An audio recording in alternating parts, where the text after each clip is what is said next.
a new billionaire was created every 26 hours during the pandemic, just at a time when 99% of the world's population was feeling poorer and more insecure.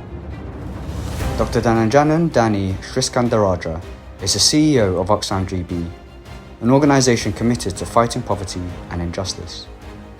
He's a former Secretary General of Civicus, a global civil society alliance, and has held key positions like Director of the Royal Commonwealth Society and Deputy Director of the Institute for Public Policy Research. He's an accomplished writer, contributing to major publications, including the New York Times, the Financial Times, and The Guardian. He serves on the boards of notable organisations like the Bearing Foundation and International Alert, and has provided consultancy to international entities. In recognition of his significant contributions, he was awarded CBE, Commander of the Order of the British Empire, in 2021 for services to the sector. This ability of citizens to actually stand up, to peaceful protest in this country, for example, is under huge threat by legislation that's curbing our ability to speak out on the matters that we care about. To me, the right for peaceful assembly and protest is a fundamental part of a functioning democracy. And yet this government, and many other governments like it, want to curb our ability.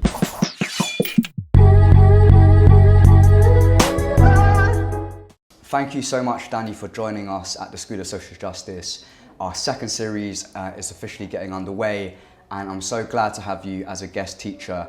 I've learned a lot from you from looking from afar, but also in conversation with you from meeting you initially when you were at Civicus and now leading Oxfam Great Britain, an organisation which has been so crucial to addressing poverty in this country, but also setting an example for other nations and people from around the world to figuring out how to respond to crises, to in-depth poverty, as well as kind of some of the problems that our audience and our students are interested in addressing when it comes to social justice. So again, thank you so much for coming. We can't wait to kind of learn from you and share your experience and lessons with our school. So first off, it would be great to know a bit about yourself, who you are, and what your real priorities are at Oxfam right now. Yeah, no, thanks, Alvin. It's great to be here and great to connect, at least virtually, with those at the school. So I'm, my full name is Dhananjayan Sriskandarajah. People call me Danny. I was born in Sri Lanka, grew up in a variety of places, mostly Australia. Came to the UK 25 years ago to do a 2-year master's, and have just sort of stayed and have knocked about for about 20 years in different non-profit organisations. And yeah, I've had for the last 4 years the privilege of being Chief Exec of Oxfam Great Britain, as you say, which is one of Britain's largest charities. It's been around for 80 years, and we work all over the world fighting poverty and inequality. You have such a breadth of experience and kind of have grown from your initial work in IPPR, a think tank, and now looking at some big issues, leading a very influential and important organisation. Given that, what does social justice mean to you? Ooh, that's a big question. I think it's got to be about equality. Like, social justice to me is making the world more equal, more fair. And that could be about economic inequality and trying to address those sorts of issues. It could be about dealing with discrimination if it happens, in your own community because of prejudice or bias. So whether it's big sort of policy making to make societies a bit more equal, or much more closer to home about challenging discrimination and bias closer to, for me, social justice is those other sort of set of actions to try to make the world a more equal place. And we've seen a lot of action and a lot of commitments in responding to those kinds of issues that you mentioned after the summer of 2021 with George Floyd, or 2020. We saw a raft of measures being input and a lot of changes within businesses and all different sectors. I mean, for you, why does social justice matter though? Because there's a lot of people who kind of question what's the point of doing this stuff, when actually we need to focus on ourselves, focus on our own neighbours, not about other people and strangers. Why should folk really care about society at large?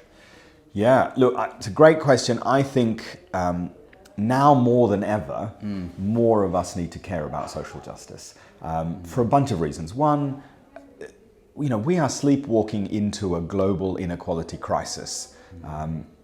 Every country in the world, for the first time since records began, inequality is rising. Really? For the first time in 30 years, poverty is rising again. Extreme poverty is rising again. And, during the COVID-19 pandemic, everyone said, oh, this is going to be the great leveler. All of us could get infected. We're in this together. The opposite has happened over the last 2 years. Okay. We've seen extreme wealth, for example, being accumulated at a greater scale than ever before.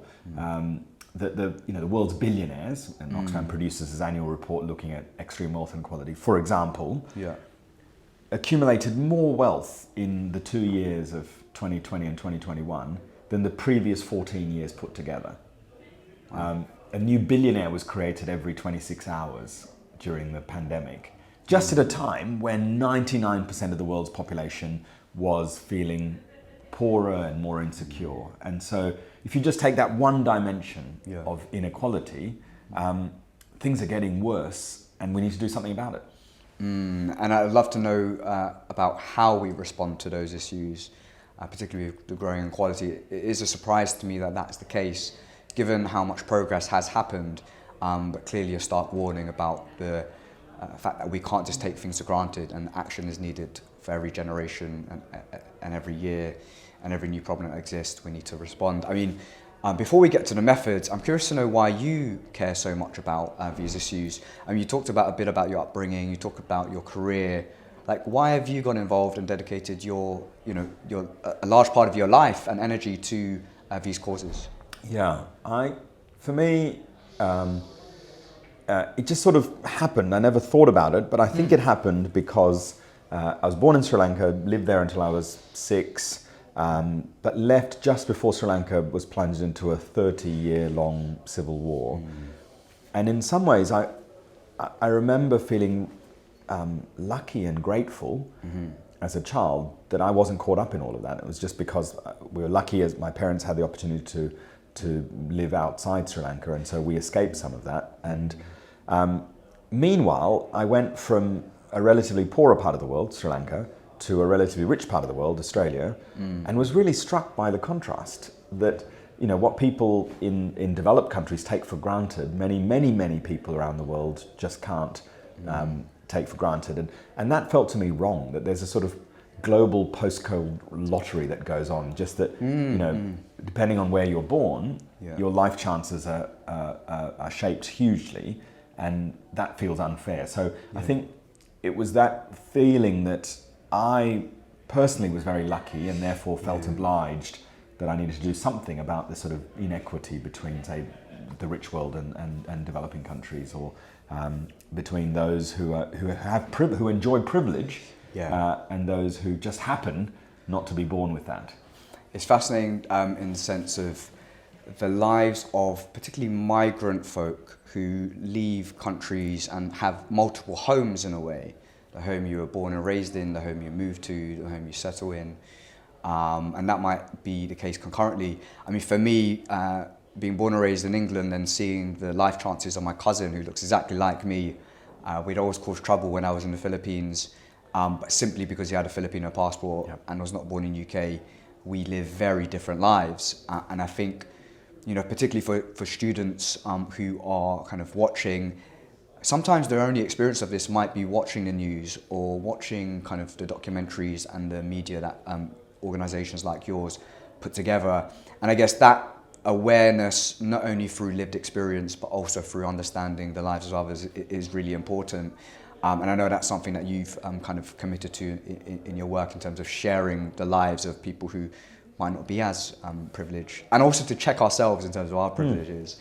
I mean, for you, kind of moving to the methods, you previously worked at a think tank, IPPR, and another organisation you worked for was Civicus, organisation which brought together civil society organisations from around the world, and now at Oxfam. Very different types of methods employed, but also sometimes very similar, and also on related but different topics and issues. It would be great to kind of know, for you the methods of which you believe are necessary for change? And of course, there's so many. Yeah. Maybe listing some, and then we can go into depth on some after. Yeah, well, the way that you put it makes me think that each of those organisations you listed probably have a different methodology that they've adopted to pursue social justice, because they all care about social justice, but deploy a different way. So at IPPR, which as you say was a think tank, I was working on asylum and migration issues, trying to promote justice and equality for migrants around the world and support human mobility. There we used evidence. So we try to tackle sort of divisive, problematic discourses about migrants being a problem by showing evidence that, for example, in the UK, migrants actually contribute more to the public purse than they take out of it, because they generally work, they're more likely to be in employment, work longer, pay more taxes. So, trying to use evidence to tackle a very unfair narrative in society. Civicus was just before Civicus, I mean, I'm curious about the evidence bit, because I remember there's a couple of responses there. I remember a political debate between presidential candidates at the time, Barack Obama in the US and Mitt Romney. And Obama had said, look, there are stacks of evidence, and I can't remember what issue, which show X. But then Romney said, well, also there's a whole bunch of evidence on the other side which says Y, which competes against that. What kind of challenges did you face when it came to folk challenging the evidence itself, and how do people, particularly for those who really believe in the power of truth and fact, but then at a time when you receive so many opinions about what a fact is in this digital world, kind of how do you navigate that, both as the researcher, but also as a consumer of fact? Look, and I'm talking about a period 20 years ago, and things have changed. In some ways, things have changed for the worse when it comes to, truth or fake news or whatever else. In this era, it's harder, I think, to navigate and judge what is, what is the truth.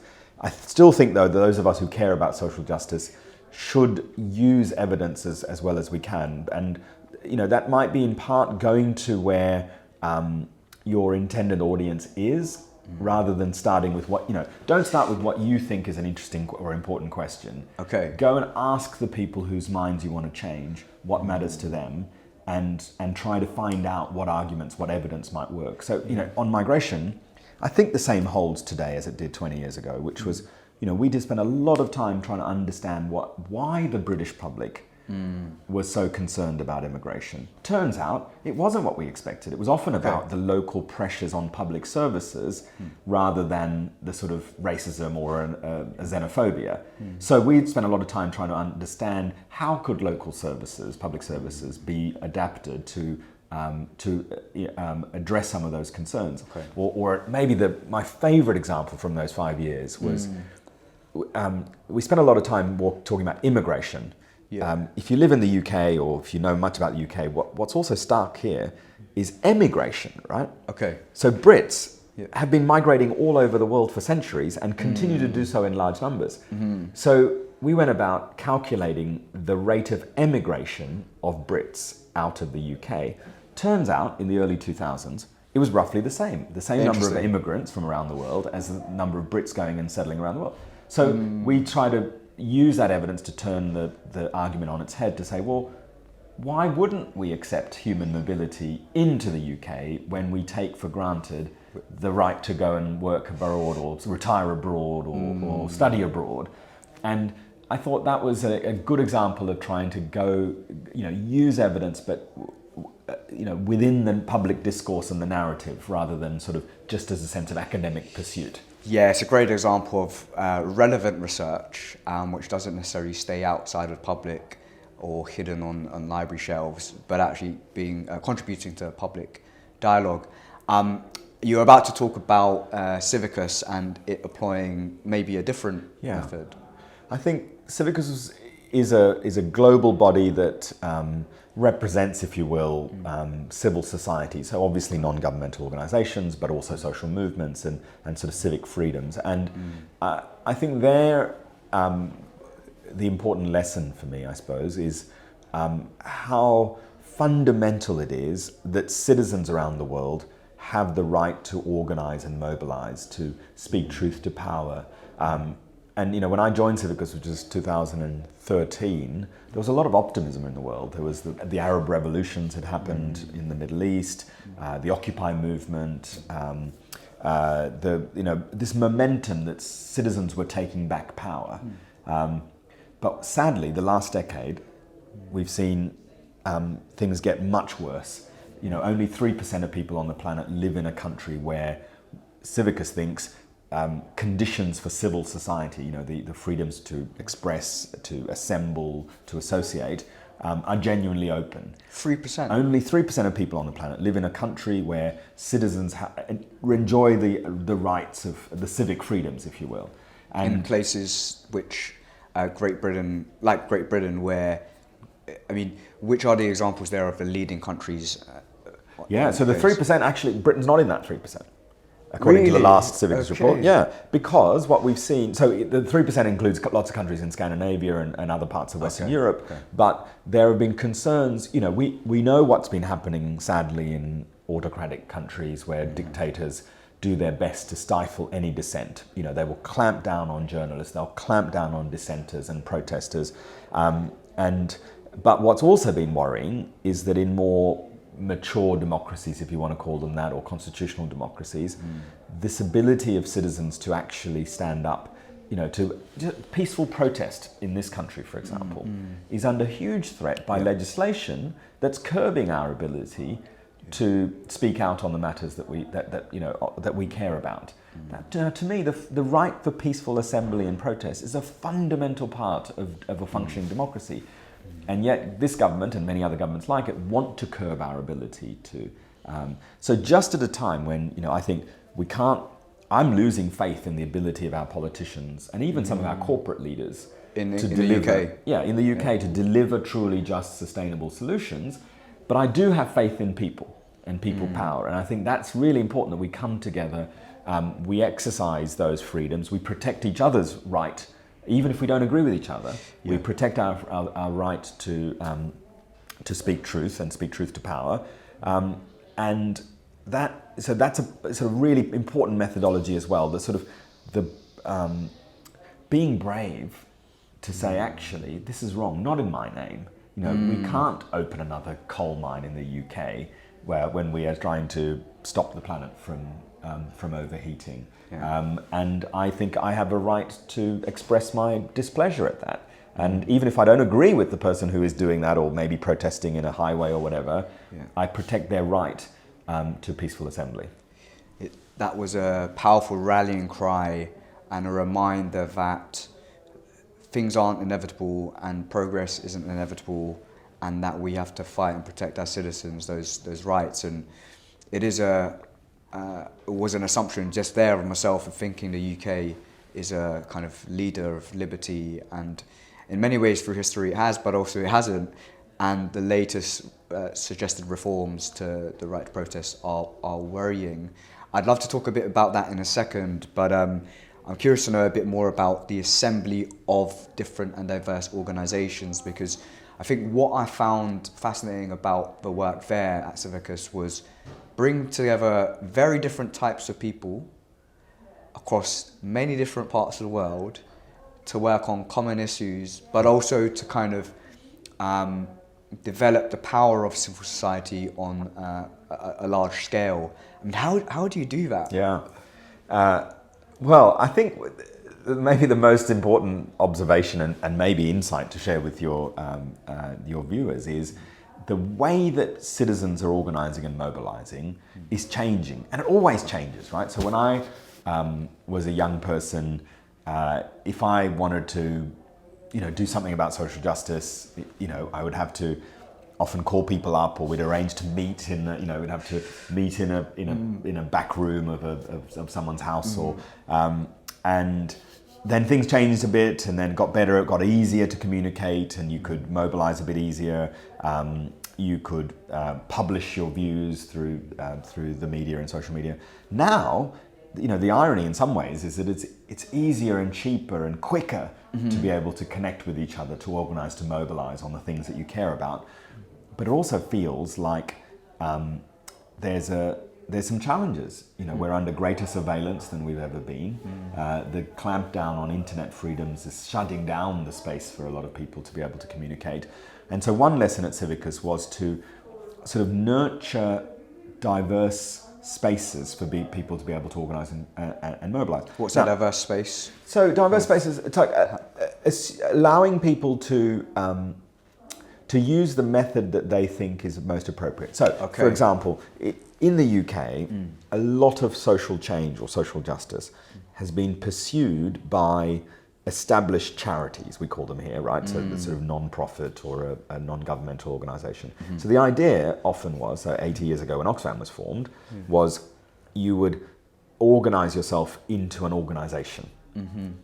You'd register yourself, you'd give yourself registered accounts and a bank account and maybe even an office and staff. Yeah. That might be really important. It's still important in some ways. But then when I meet this generation of activists, most of them aren't interested in forming an NGO. Now, they might they're still interested in social change and social justice, but they think actually they're going to pursue that by creating a social enterprise or a B Corp or interesting. Or they might say, actually, I don't need to create anything. I'm just going to do all of this online or in a blockchain-based system where I can be completely transparent about what's happening and who's connecting with whom. And so when I say diverse spaces, I think we have to, the power of civil society, for me, lies in its diversity. So there are some of us who work in big established institutions, but then there are many other people who are online, there are others who are on the street protesting, there are others who are providing really important support to activists on the ground, and a myriad of other functions, and we need to preserve that space for a diversity of actions, because it's not clear which of these methods is going to have the best results today, so we need to back a lot of methods and see what works best. It's a great reminder of the need for a variety of tactics, strategies, people to achieve change, and knowing that to achieve social justice is hard, having many folk trying to figure out in their own way and bring their own talents. People watching will have a myriad of talents and different kind of specialisms and passions, and to create, as the term you use, a diverse space to allow them to flourish in what they're great at, to contribute, I think is a really important lesson. So thank you for sharing that. I'm just going to quickly check the time. Okay. So you mentioned about big NGOs and the history in the United Kingdom of charities being set up in order to address, from centuries ago to now, the social evils of their time, as Joseph Rowntree once said when he set up his foundation. With Oxfam, you mentioned it was set up 80 years ago. What does it mean to lead an organisation? Because we've had the privilege to kind of speak with activists, with campaigners, with lawyers. For you to lead a very well-known, established, and kind of recognizable brand and charity, what does it mean to lead? How do you lead an organization like Oxfam? Well, before I answer that, can I just go back to the sort of something that's very magical about Oxfam that I really love, and I hope is also inspiration for your viewers, which is, so yes, today Oxfam we operate in 80 odd countries, we have 8,000 staff, we're €1 billion turnover international NGO. But 80 years ago, it was 8 ordinary people in 1942 in Oxford who came together to form the Oxford Committee for Famine Relief, now called Oxfam. I never knew that. They were volunteers, they were lay people, one was a priest, one was an academic, one was a retired health worker, I think, and they wanted to raise money to help people who were suffering a famine in Greece during the Second World War, and they also wanted to challenge the Churchill government's policy on blockading food supplies that were passing through into Nazi-occupied Greece. And why that story for me is so powerful, because I don't think any of those 8 people sitting in that room at the University Church on October 5th, 1942 would have imagined that their voluntary committee would have turned into this large international NGO. And for the first few years, Oxfam didn't have any staff. It was all volunteer based. And even today, we've got 600 shops around the UK that are staffed predominantly by volunteers. So it's a brilliant, amazing example of citizen action at work. But then to your question, yes, I think those of us who work in the I kind of want to stop you there, because just that founding story is, I'm just thinking about that group of people and the very cheesy but often quoted line by Margaret Mead about don't doubt the power of a few people to change the world, because that's how it's always been. Those 8 people, and I'm just thinking for someone watching, that's where it starts. The assembly of a few people with an idea, with a vision and an action, but also knowing that it takes years. And 80 years on, we're sat here talking about the history of Oxfam and its contribution to so many changes in people's lives. And I think it's really important to remember it takes time. And so starting something now can, as you say, lead to a kind of domino effect in the future. So the history of Oxfam, how is it now, and what methods do you employ? And you mentioned the shops, you mentioned the campaigns, you mentioned fundraising. Tell us a bit about the ecosystem of how you make a difference. Yeah, well, the method in some ways is exactly the same as it was in 1942, which I think is,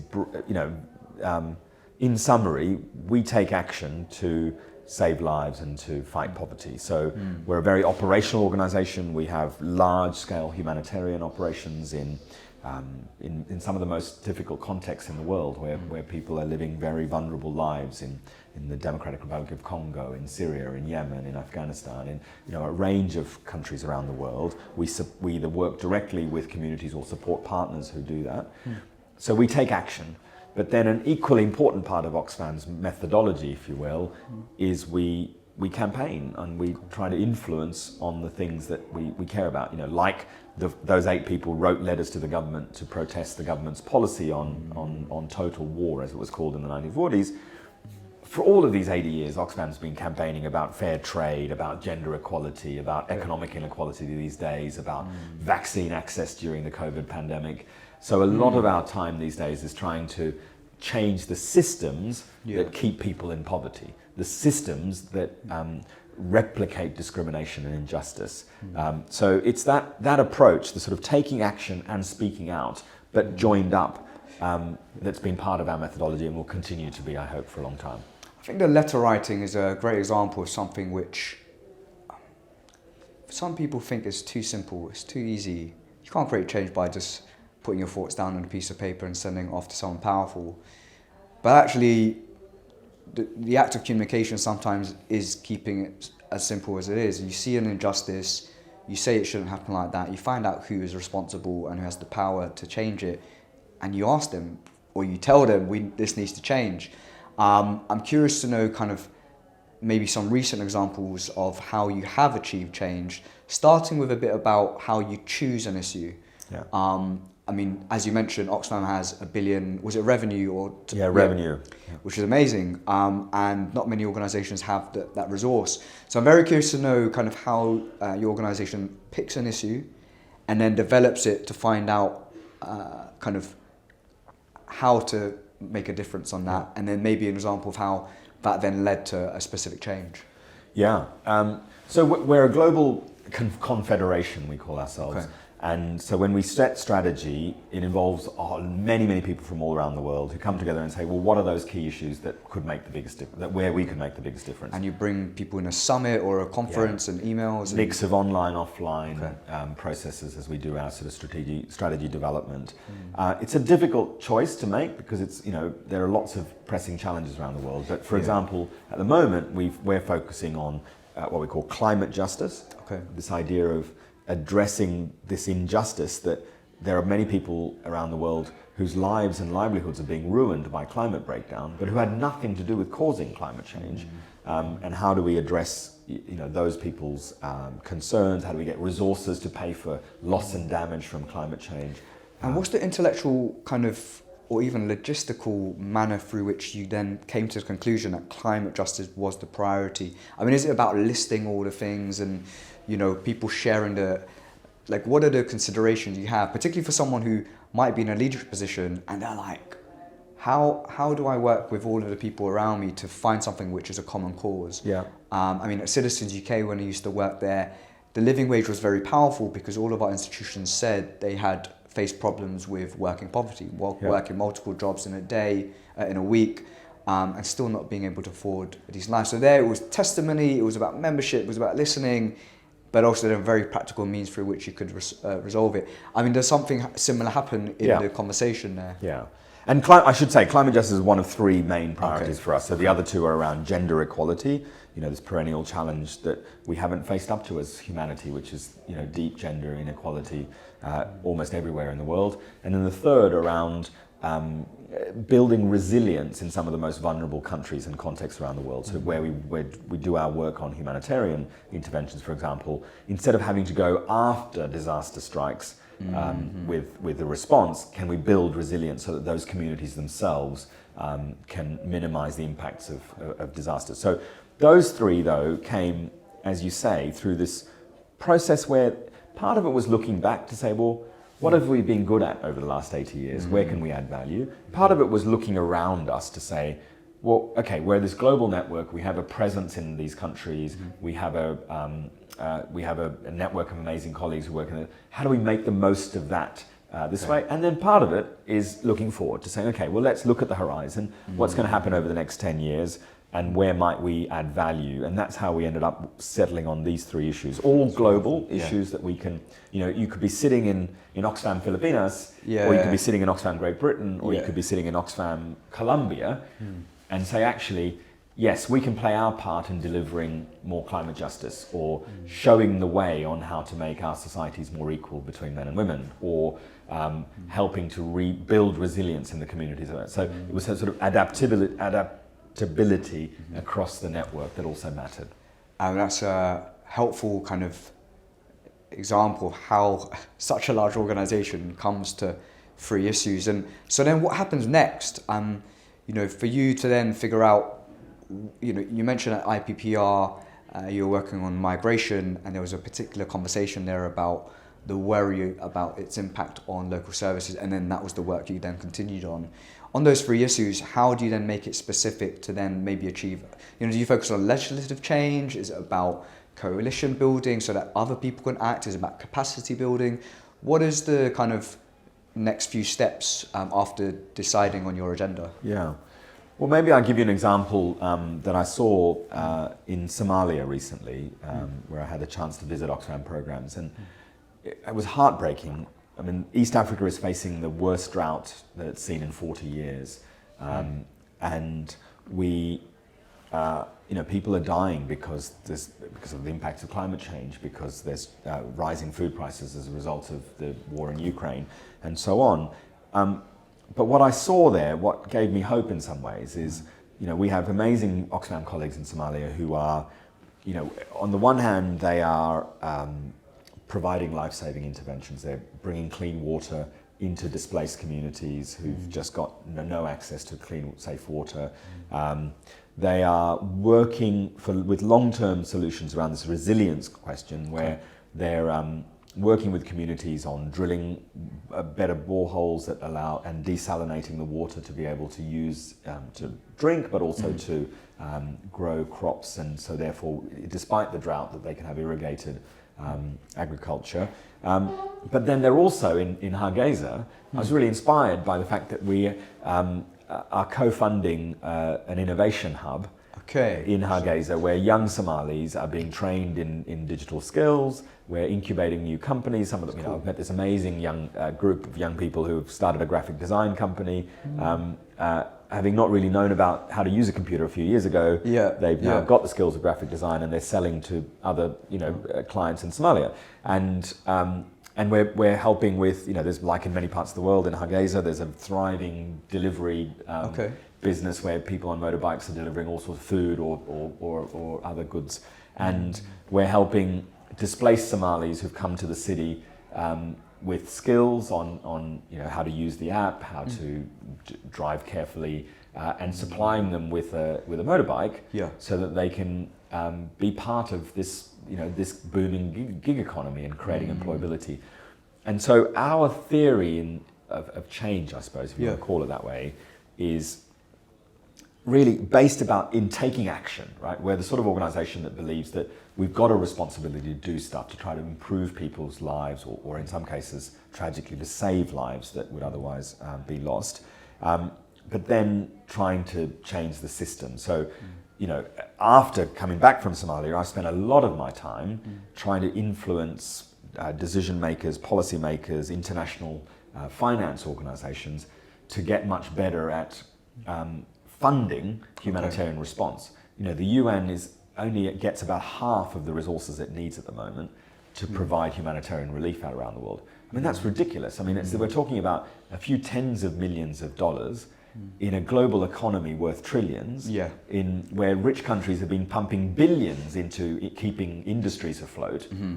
But we call ourselves a civilized species, but we can't set aside a few more resources to save lives in the case of drought. And so it's that combination of taking action, but also advocating for system change that I think we're about. That's a very detailed and helpful kind of example of how you can do things at scale, but also of the need for there to be money and resources to deliver these. I think what I liked about what you just shared was the fact that you've got real people who aren't receiving support, but also kind of creating their own enterprises and developing their own skills to then impact their local community and to thrive. And it's a great example of how folk can respond to poverty, but also how an organisation that's international can help. Before we click, because we're coming to the end, before I get to the skills bit and the tips you have for individuals, you mentioned about the humanitarian crises and the response to those. At the time of filming now, there's disaster in Turkey, a very live issue right now. How are you feeling about that, and what do you do in that case when you're seen as partly responsible as a leader of an organisation which responds to this? I mean, how are you feeling about it, and how do you act, particularly when these are very horrifying scenes and incidences? No, it's awful what's happened recently in Syria and Turkey, but also, in 2023, 1 in 23 people on the planet is expected to be in need of humanitarian assistance. That's more than any time since the Second World War, because of disasters like earthquakes, but also because of climate breakdown, because of drought, floods. And so I think the way I see it is we've got to take action, as I said, collect the resources, deploy them to save lives or to improve lives if we can. I think there are a couple of other things that we're doing that might also be useful to your viewers, which is that in itself is never been good enough, right? I mean, that's a Band-Aid solution. It's important and it's life-saving and it's critical, but it's only ever a Band-Aid solution. So the other bits of the ingredients that we're trying to deploy, even in this case of an earthquake response, is how do we build awareness or inspire the people who support us? We're lucky enough to have these amazing supporters who are generous in supporting us with donations. But coming back to your letter writing example, but they're also active citizens, and they've got MPs who they can lobby. They've got campaigns that they can be part of, and so it's can we use that interest to connect and amplify voices to drive for bigger system change. And the other thing that we're doing is about using our resources to support and nurture civil society or civic life in the places we work.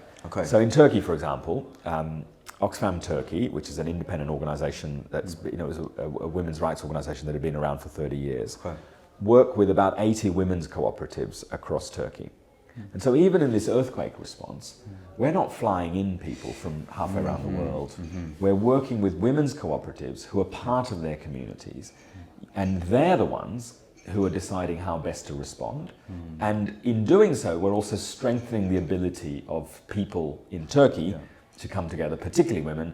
And long after, this earthquake, we're nurturing that civic life, those institutions, social enterprise or women's cooperatives, that will help Turkey rebound in the long term. And so that's, I think, for all of us in social change, I think it's really important to remember that there's the sort of what, let's go and take action, but there's also the how. Can we inspire others around the change we want to see? Can we help leave a legacy that's positive and supports and nurtures others? People often say, you work at Oxfam, you're this sort of big super tanker in civil society. We might be, but actually I often think that we're like a dockyard. Okay. We're there to use our size or scale to support and nurture other smaller organizations, social movement, activists, social enterprises, and create that sort of environment that I was talking about, this sort of diverse network of actors who are working towards social justice. It's a model of leadership which I think we need more of, and the way you described real folk on the ground who have been doing this work for time, there's a matter there of also respect and dignity and support for people who've been doing this work for a very long time. And I think what's great with that example is that folk who might not necessarily see themselves as the leader on the pulpit, the leader on TV or the cameras or on the front line speaking directly to all of those kind of decision makers you described, but actually working on a different front line, often unknown, unheard, but doing the good and important and necessary work. That's kind of as important and equal to all of these things put together. Before you go, I've got a final question, just in terms of individuals. So at School of Social Justice, we're very much inspired by the likes of Martin Luther King and other leaders throughout history, but also recognising what we've just discussed, which is many folk who, for example, in the civil rights movement, who aren't figureheads but have contributed to achieving social justice.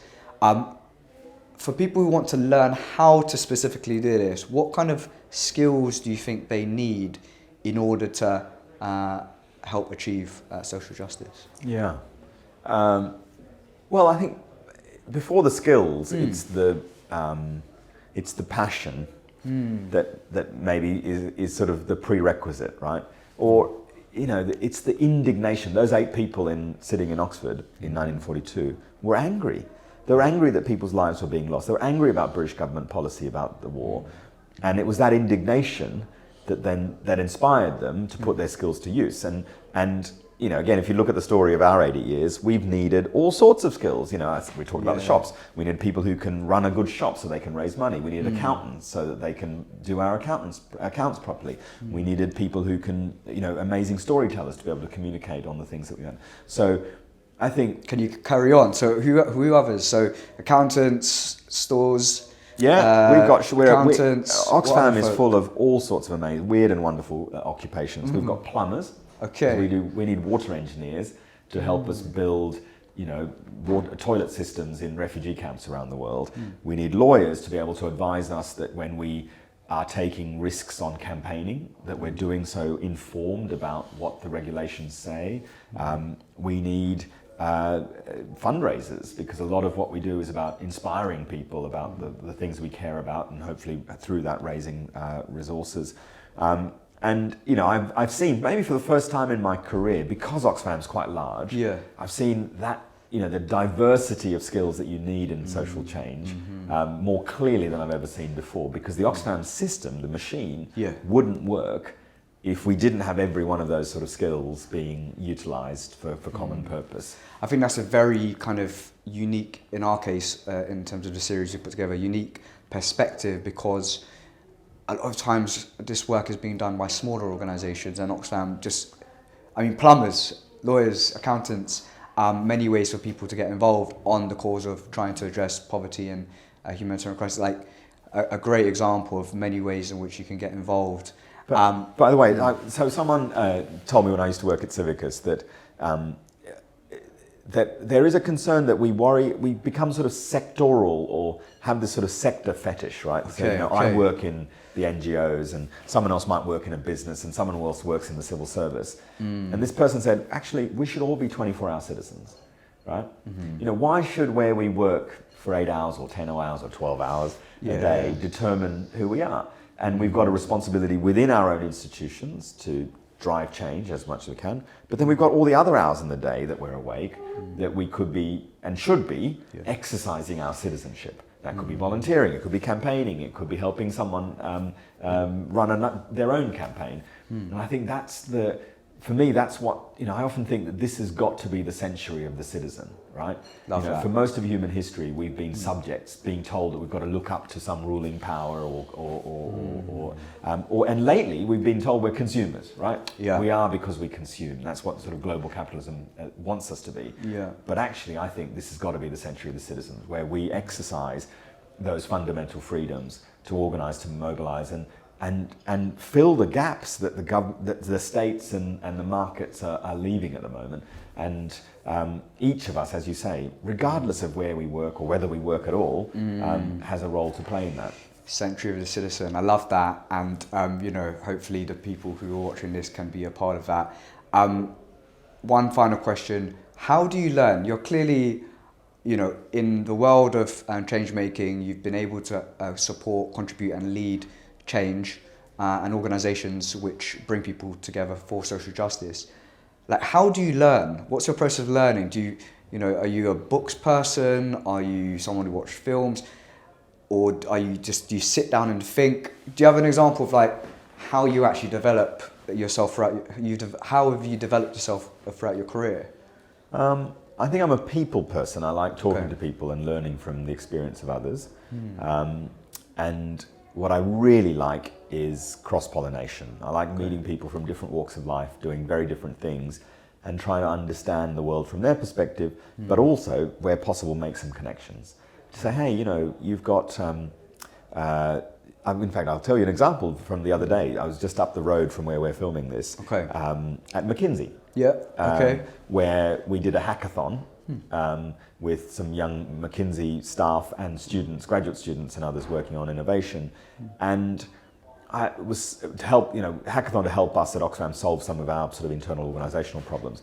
I loved the energy in a space like that because and half the time I didn't know what people were talking about because it went above my head, but I loved the idea of just sort of absorbing new ideas, new approaches to solving problems in an 80-year-old organisation, right? Because we have to keep renewing ourselves and refreshing, and that's how I think I learn best. Great. So one real important means of achieving change in society is to get really stuck in society and just immerse yourself in all these places.